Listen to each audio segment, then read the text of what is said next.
আজ মেজদা সঞ্জিত বাড়িতে আছে, তাই ঠিক করলাম আজ আম মাখা খাবো। তাই তিনজন মিলে বেরিয়ে পড়লাম আম চুরি করতে। হ্যাঁ, তোমাদের মনে হয়তো প্রশ্ন আসতেই পারে আমরা আম চুরি করে খাচ্ছি কেন। সত্যি কথা বলতে আমাদের হয়তো আম গাছ আছে, কিন্তু আমাদের ওই গাছে ফল ধরে না, তাই এই রাস্তাটা আমাদের বেছে নিতে হলো। তো যাই হোক, একটা ছুরি নিয়ে তিনজন মিলে বেরিয়ে পড়লাম আম চুরি করতে।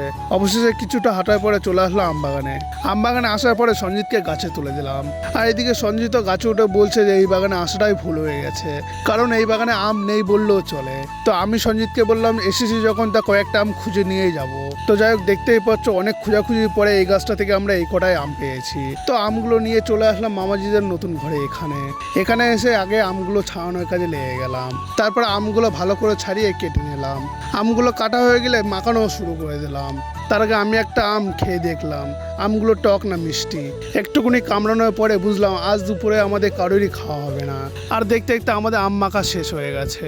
এখন বসে বসে আমরা এই আম মাখাগুলো খাই, আর তোমরা একটা ভিডিওটিতে লাইক দিয়ে কমেন্ট করে জানাও তোমাদের আম মাখা কেমন লাগে। আর যাওয়ার আগে চ্যানেলটিকে সাবস্ক্রাইব করে দিয়ে যাবে।